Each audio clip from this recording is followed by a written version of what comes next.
Ram jam dana. Anike John McQuay. Anike Mawar Cook. Anike Bunga Chot. Anike Torayum. Anike Tuangwat. Anike Guratium. Kuran Jakin Dom. Ako Guding. Ewun Wallen. Koja Jujarit. Mabala Didarit. Uto Ayang.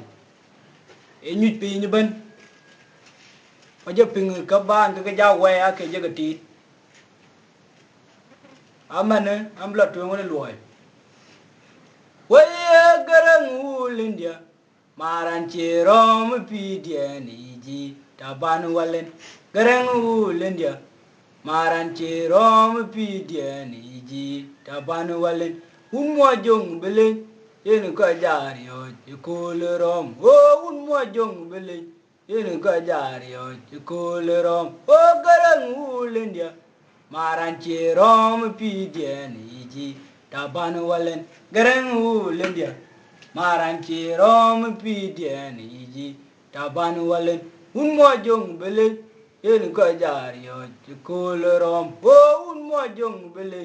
yen ko jar yo ko rom ayang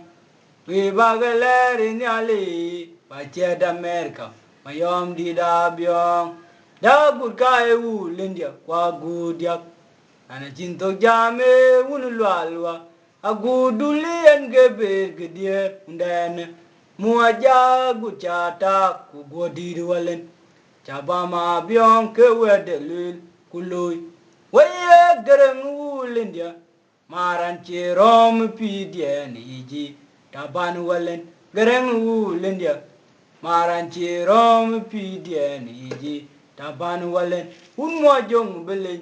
in ko jar yo chukul rom o un mo jong bele in ko jar yo chukul rom aya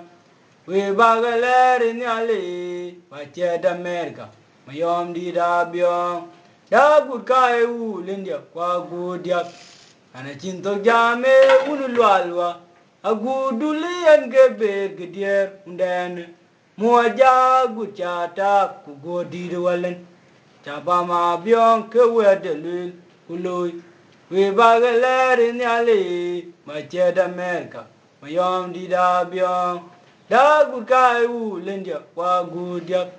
ana cinto jame unu lwalwa aguduli en gebe gedier nden muaja guchata ku godi walen chabama byong ke wedelul kuloy weye tuji kaji be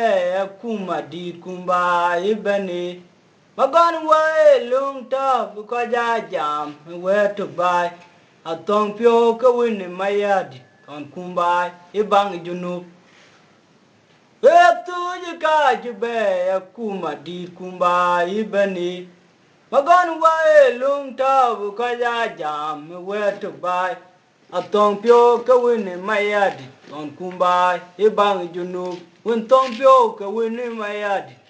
ton kumba ibang junu kwa meri che jam cha yo unwa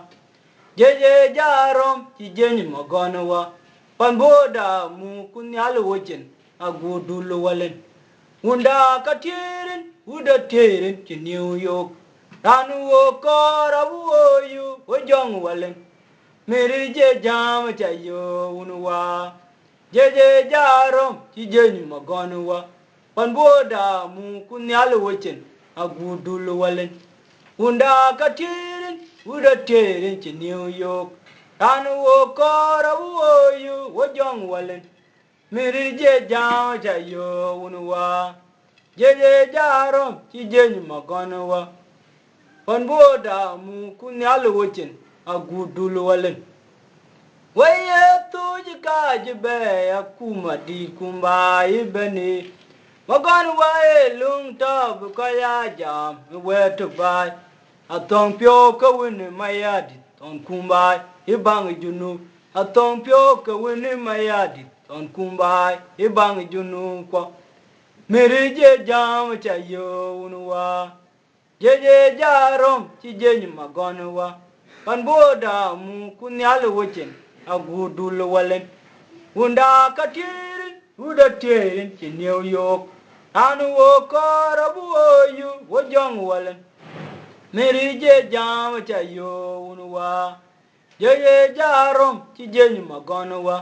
pan boda mu kunyal wochin agudul walen unda katirin uda tirin ci New York wetung balewe weruti chenga wundiene mabala ijarom kechitonyi anong wetung balewe weruti chenga wundiene mabala ijarom kechitonyi agudul egajinti be nyenda ewundane lwal ayetonyi agudul egajinti be wan ewune lwal ayetonyi agudul egajinti be nyenda ewundane lwal ayetonyi ai bi jibe ni ke wilge wunda lerbi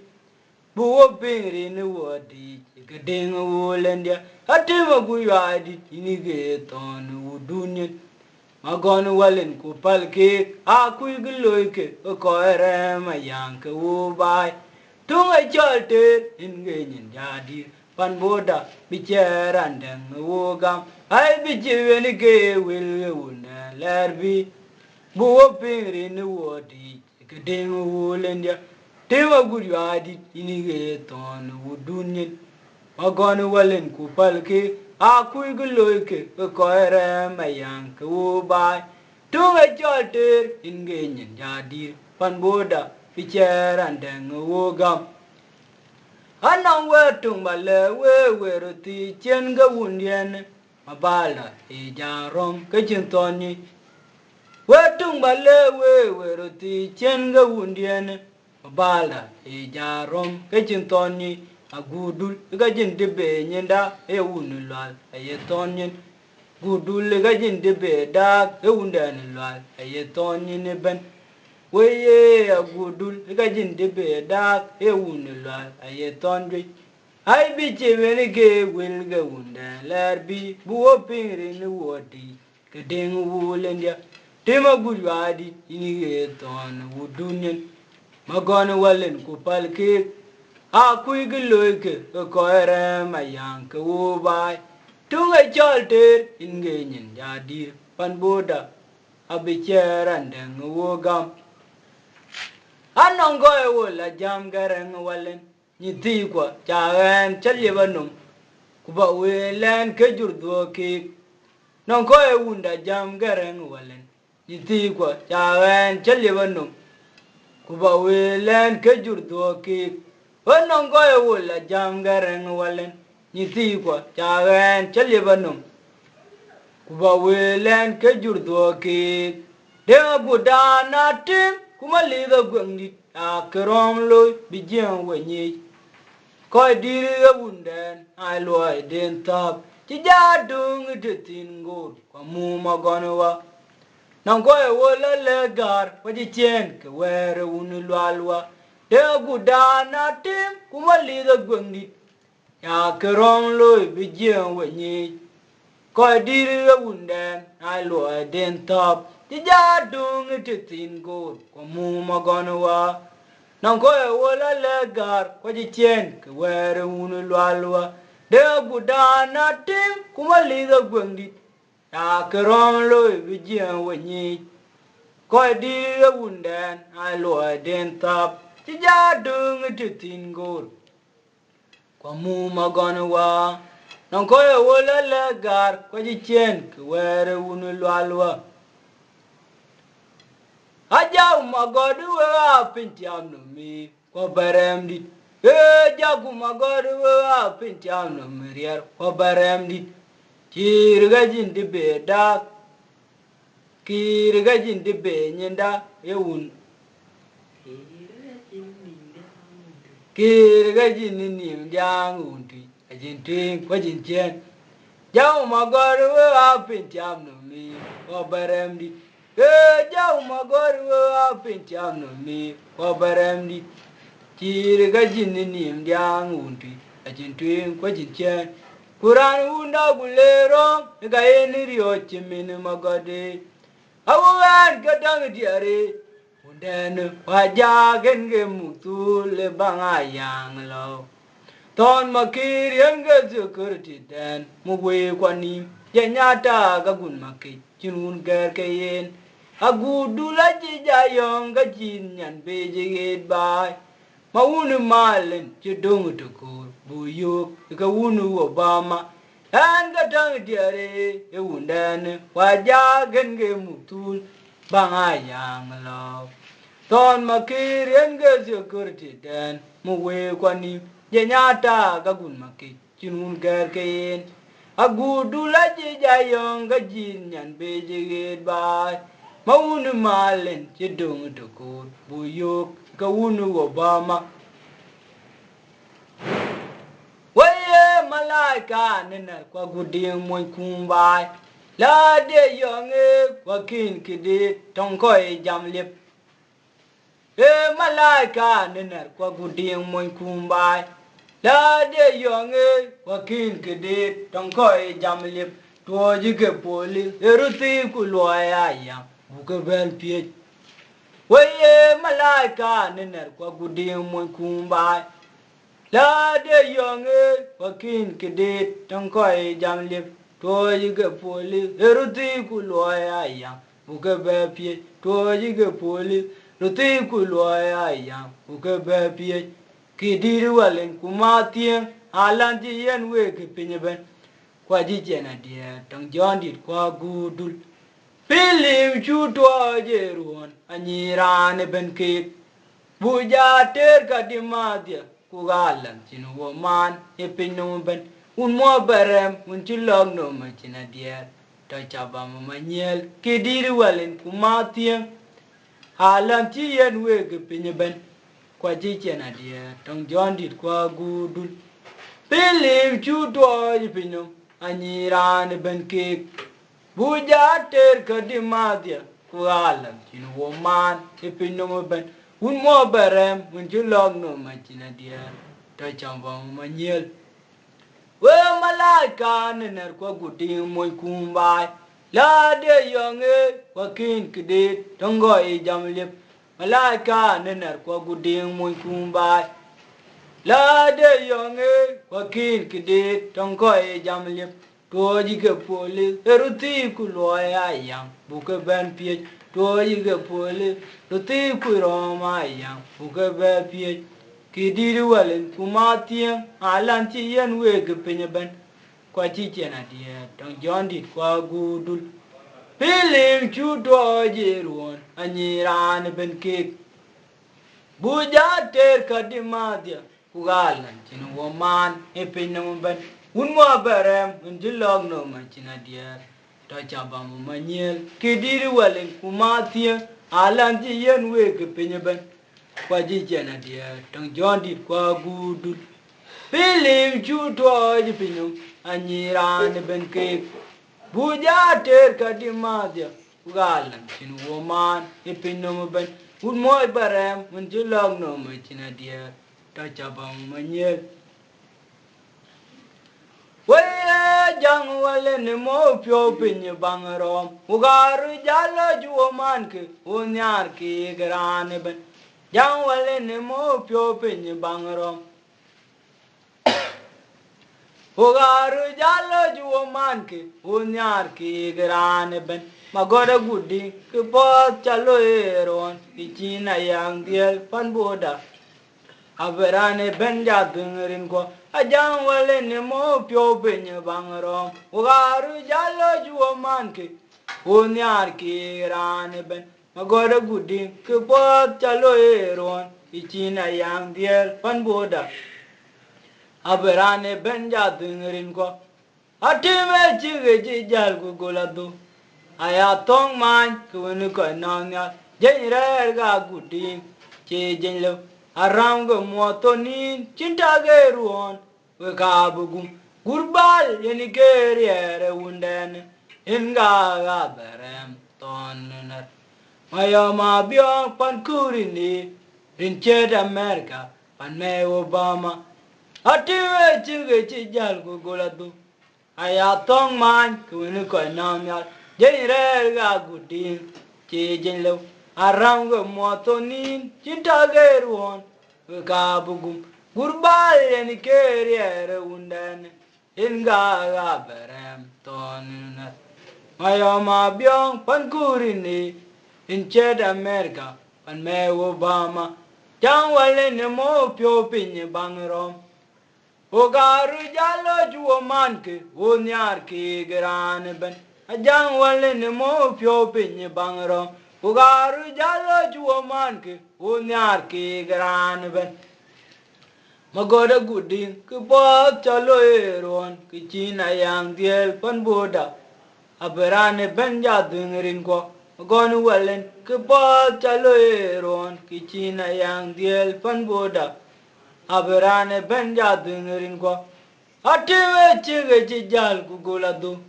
ayatong man kunu ko nanya jeirer ga gudin che jeilu arang go motonin chintageruon ka bugum gurbal en keriere undan en ga berem tonner mayama byong pankurini in ched America pan me Obama Waye nyiti kwa taudi ni rome do dia achapal rana Waye nyiti kwa taudi ni rome do dia achapal man nyiti kwa taudi ni rome pot do dia achapal man mujo ulinyu ulindia malwari dau kachirio mujo ulinyu ulindia malwari dau kachirio tim denilil ran wakor abuler banyom latito alanda na yang ina gun malwal kulun bele chire gwarpor uga che bejal ran wakor abuler banyom latito alanda na yang ina gun malwal kulun bele chire gwarpor uga che bejal Waye nyiti kwa taudi ni romi do diar acha wan ran nyiti kwa taudi ni romi pot do diar acha palman mujo ulinyu ulindia malwari dau ka cherio mujo ulinyu ulindia malwari dau ka cherio tim danilil ran wakor abuler bannum latito alanda na yang ina gun malwal ulun bele chire gwarpor kuga che bejal ran wakor abuler bainum latito alanda na yang ina gun malwal ulun bele chire gwarpor kuga che bejal Waye unda na kanyal jumere finum Kedaya jirbai kereng walen ucul tong mayai Waye unda na kanyal jemirier pinum Kedaya jirbai kereng walen ucul tong mayai Ayang koi kegbai kereng walen ucul tong mayai Mawunu walen batulum Anu wariri pinum akin kuyo maluilewa Akairiara kanyal giri Bayi jamayom Chewila wil galibi Tonglal Mawunu walin batulu Anu ageri pininu Makin kuyo Maluiluwa Akairiara kanyal giri Bayi jamayom Chewila wil galibi Tonglal Waye undana kanyal jamirier pinum Kedaya chirbai Garang walin Ucul tong maya ayang koi kegbai Garang walin Ucul tong maya Kedaya chirbai Garang walin Ucul tong maya Mawunu walin batulum Ramu wari ripinyanum Akin buyo Malilawa Kairiara kanyal gairi Bayi mayom Chewila wilgalibi Tonglal Mawunu walin batulum Anu wali upinyanum akin buyo malilawa akairiara kanyal gairi bayi mayam chuwila wilgalibi tuanglal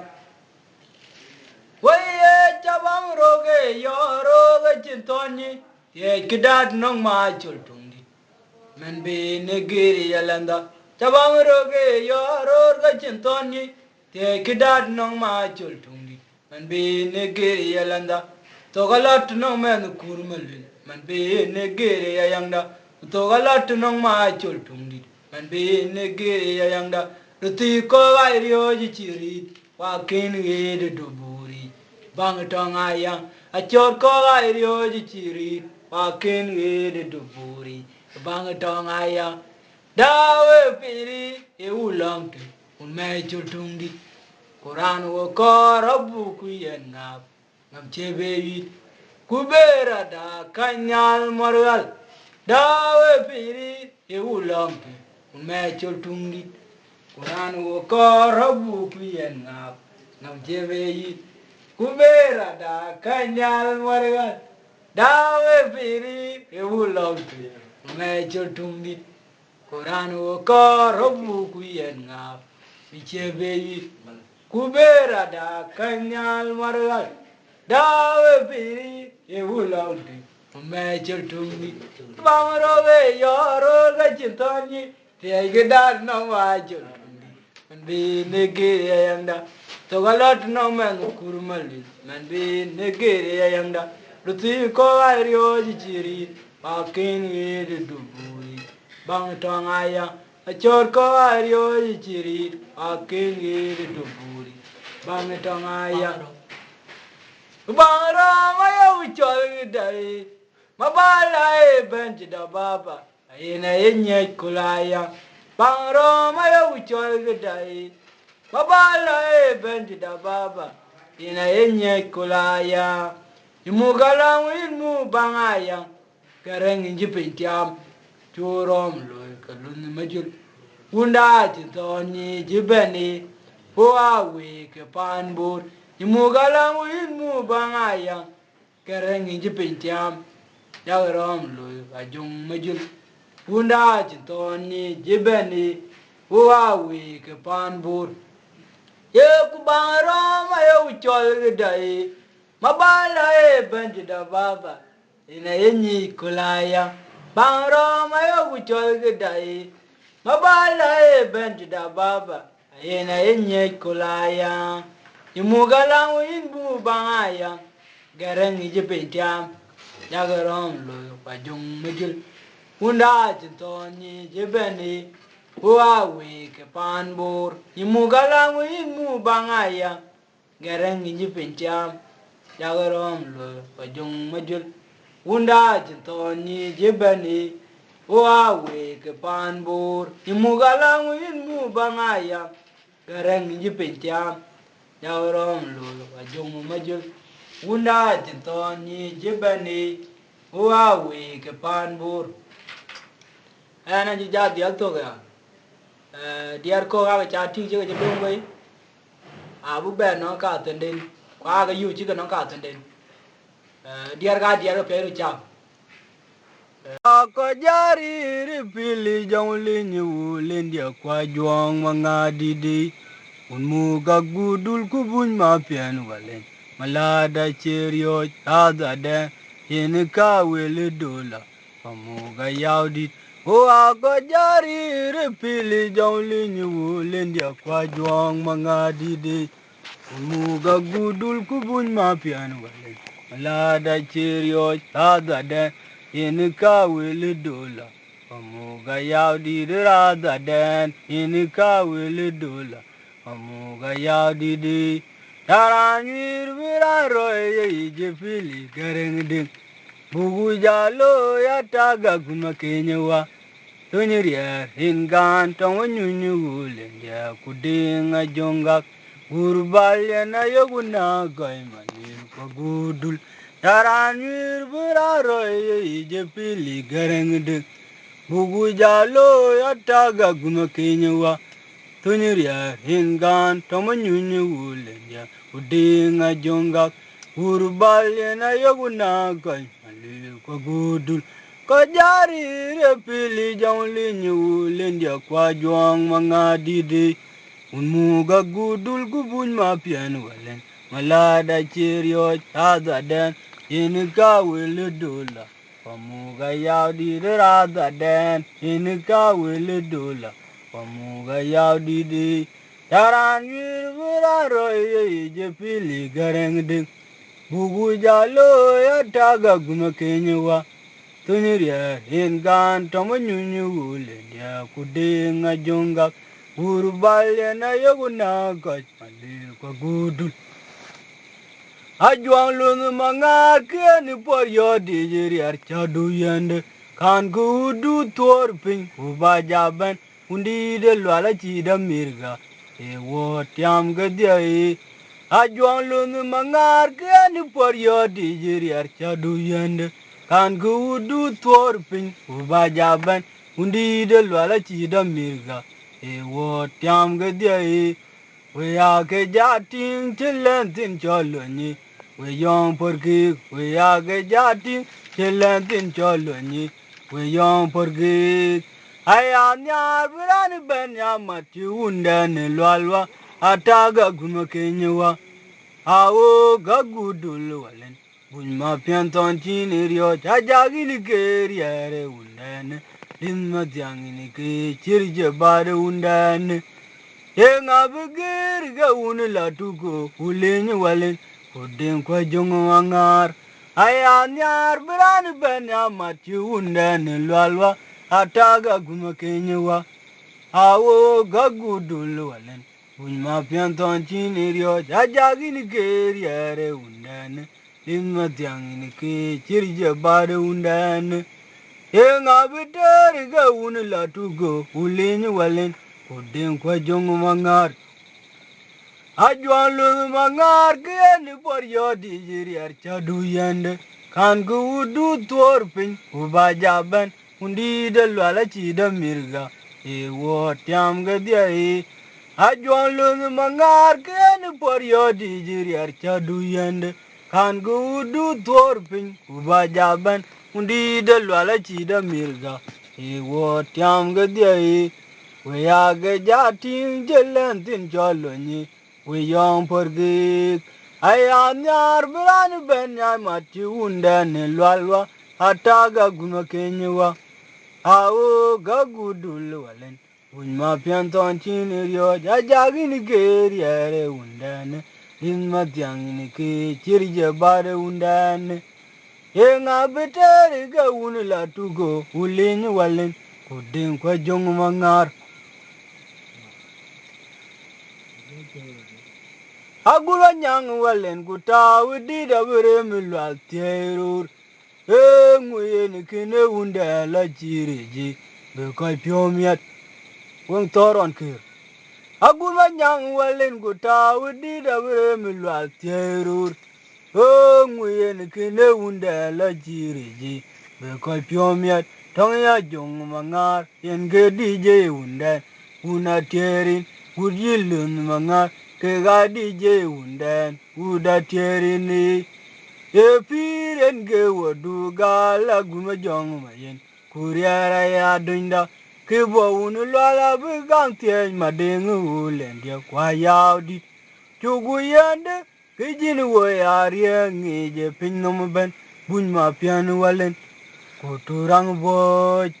Epiren ge wadu gala guma jong mayen. Kuriara ya dunda, kibo unulala bukang tieng madengu ulendia, mayao di chugu yande, kijini woyaria ngije pinom ben, bunyma pianu walen, kuturang boy. Agulwa nyang walen kuta widi da bire milwal tierur, nguye ni kine unda la chiriji, wikol piomiat. Agulwa nyang walen kuta widi da bire milwal tierur, nguye ni kine unda la chiriji, wikol piomiat. Tong ya jong mangar, yenge DJ undan, uda tierina gud yilun mangar, yenge DJ undan, uda tierini. Epiren ge wadu gala guna jong mayen, kuriara ya dunda, kibo unulala bekang tieng madengu ulendia kwa ya di chugu yande, kijini woyari ngije pinoban, bunyma pianu walen, kuturang boy. Epiren ge wadu gala guna jong mayen, kuriara ya dunda, Ke bo un la bu kang tien ma ding u len dia kwa ya di chu gu yande ke jin wo ya rie ngi je pin no ban bun ma pian walen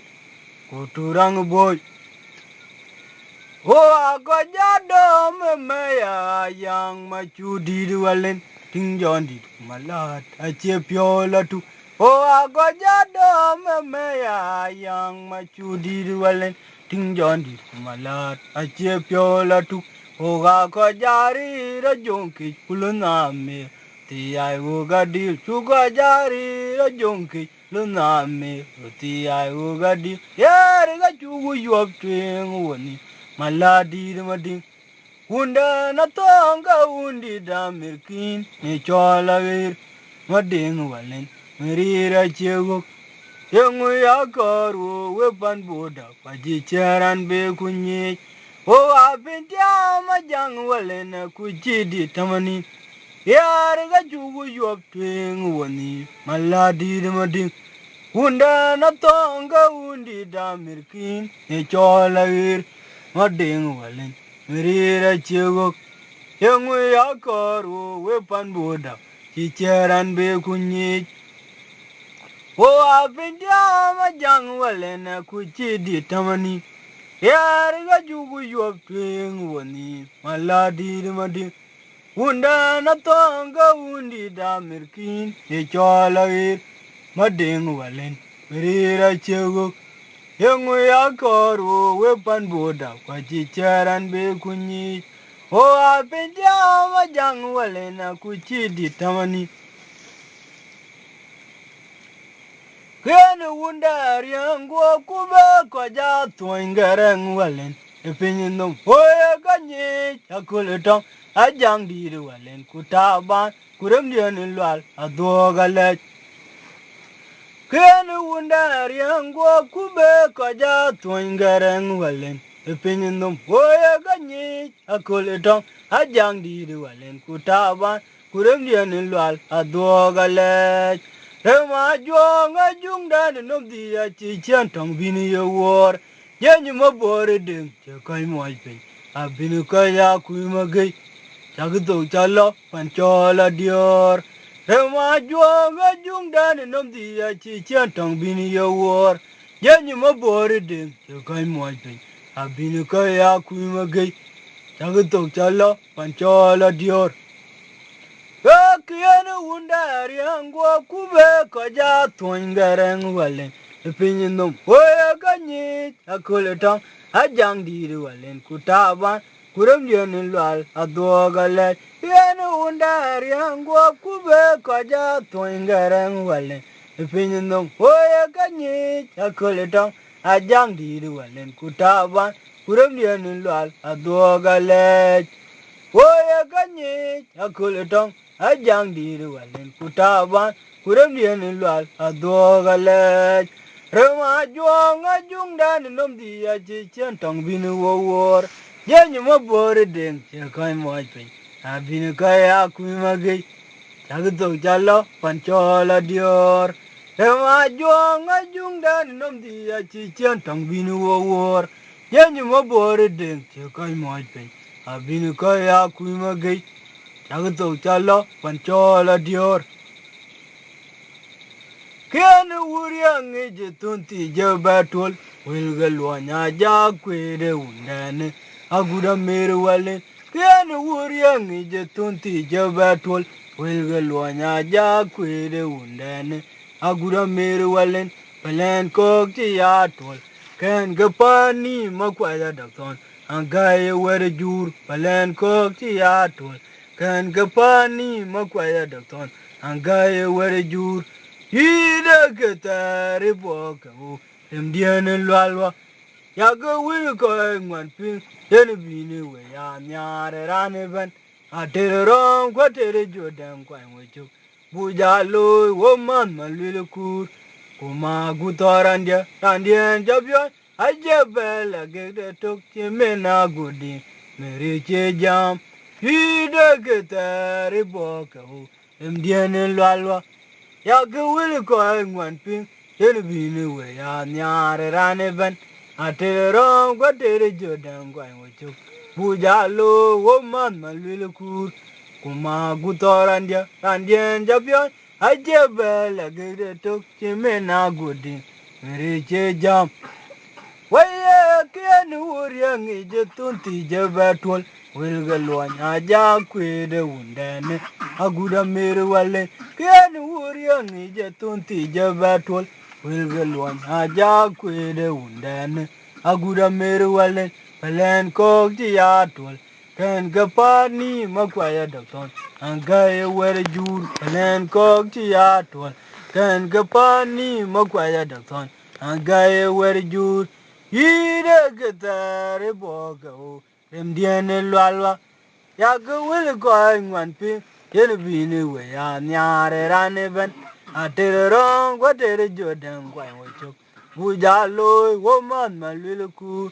kuma gutorandia andien japion ajebela gede tok chimena gudi meri che jam mapagatelwa chinyiri ne miti kurodir